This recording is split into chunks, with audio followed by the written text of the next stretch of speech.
Okay, so there's been a lot of talk about Superman versus Batman featuring Wonder Woman, potentially Flash, Aquaman, Martian Manhunter, Green Lantern. Pretty much everyone that would make a Justice League movie without calling it a Justice League movie, because they're trying to build the cinematic universe by cramming as many characters as they can into a sequel. Because that worked really well for Iron Man 2. So it's been pushed back now to essentially 2016. I actually liked The Man of Steel. I thought it worked pretty well.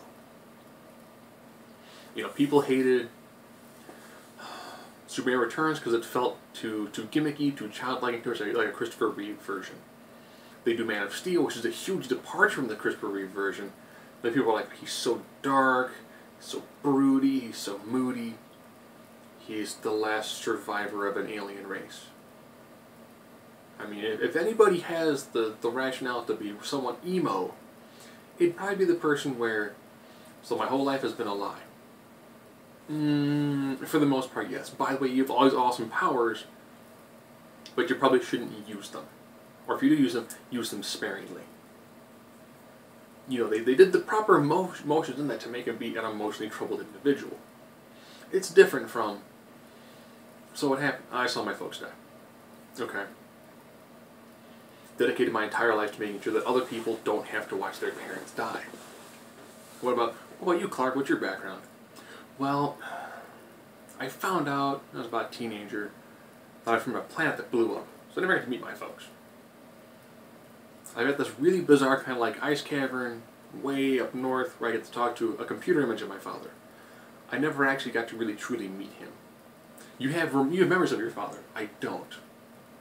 You have memories of what it was like to grow up before your parents died. I don't even know what my planet was like. You know, if there's ever somebody who should have a very dark side to them, it should be Superman. It should be. Now, of course, they mentioned the delay lots because they really don't know what they're doing. You know, when they mentioned throwing in Wonder Woman, it seemed dumb. Oh, sorry, and that was probably one of the stupid things they could have ever done. But they're going to throw in Wonder Woman. No. I still think they wanted to put Wonder Woman into a movie. You try to see if you can make Aquaman partially work. You're probably saying, well, how would Aquaman work? People constantly say, well, you know, Hunger Games did well, therefore Wonder Woman will do well. Thor, Norse mythology did well, so therefore Wonder Woman should do well. Okay? Percy Jackson. Percy Jackson, Greek mythology. Greek mythology factors very heavily into Wonder Woman. Sure, Hunger Games and Twilight did well. They're based upon books. The Mortal Instruments did horribly. Beautiful Creatures did horribly. You can go through, The Host didn't do well. You can go through a whole list of other things that are based upon books that have strong female leads that didn't do well. Now try to take an iconic female character that when people saw footage of a pilot got so upset that they more or less never got to see the pilot actually become on TV. Because people got that incensed by it. I will say this. Ironically enough, Wonder Woman will actually be in a film in 2014. The film is the Lego Movie.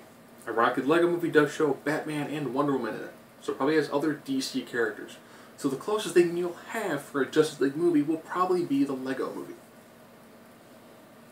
You know, pushing us back to 2016, if they could do a quick film in between now and then and have it work, that film was quite simple. It's called The Flash.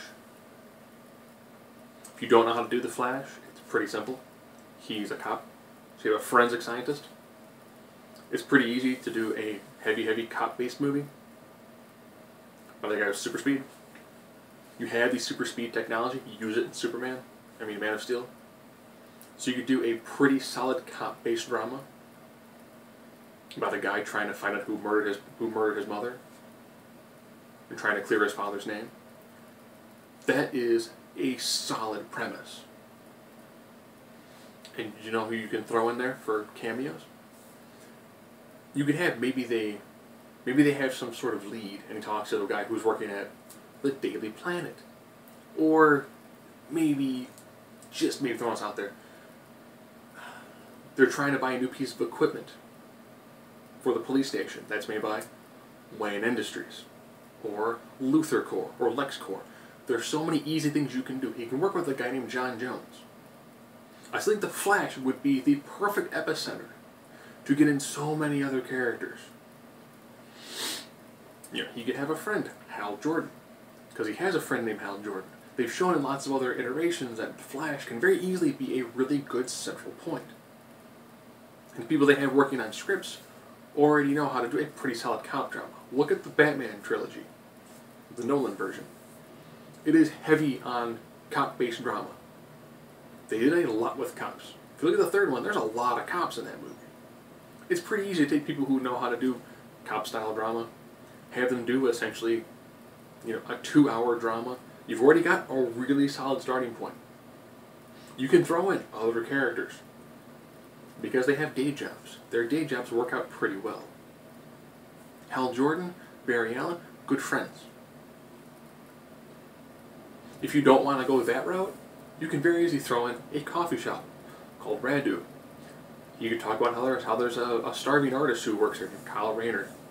That can be someone who can help do some police sketch work every now and then. It's really easy to take that one central theme and build upon it, you know, amazingly. The fact they're trying to use Superman and then attach everything to it, it's kind of like having barges on the Titanic. Yeah, they're going to get someplace, but if the main ship crashes, that's it. Warner Brothers needs to quit being Marvel and try to be Warner Brothers. The Batman trilogy from Nolan worked well because Nolan knew exactly what he wanted to do, and he knew how he wanted it to work. And he knew how he wanted to take certain themes and drag them through all 3 movies.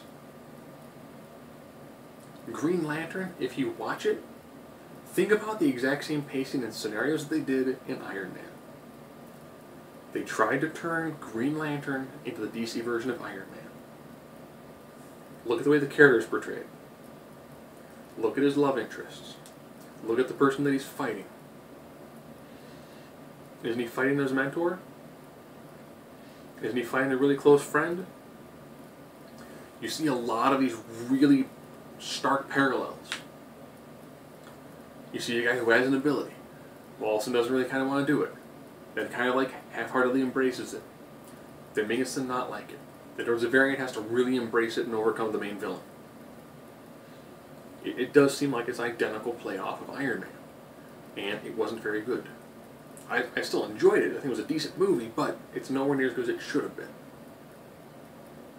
So by the time this movie comes out in 2016, Marvel will have had such a huge head start. I still think that had Iron Man 1 had issues, had you had anybody else as Tony Stark, with the exception of Robert Downey Jr., you would have had lots of issues. Because he made Iron Man work. He tried his best to make Iron Man 2 work. He was awesome in the Avengers. He was great in Iron Man 3. He's a really solid, fantastic actor. And you get somebody who can do that and be like, you can have high acting, it can be a great film, and it can be a superhero film. Other people begin to gravitate towards that, and then all of a sudden, with that one really solid actor, everyone kind of ups their game. And ups their game very well, because you have somebody who has the mentoring capabilities, who is really good at these sorts of things. Maybe potentially with Ben Affleck as Batman, if he's still around, if he can take some of what he actually has learned from his craft. When he's got a great script, he's a great actor. When he's got other scripts, he's horrible. If this ends up being a decent enough script that he can work with and he can help build other actors to make them seem more palatable, in a sense, could be good. On the flip side, if he decides to go all straight Affleck on this, he could quite easily sink this whole film project.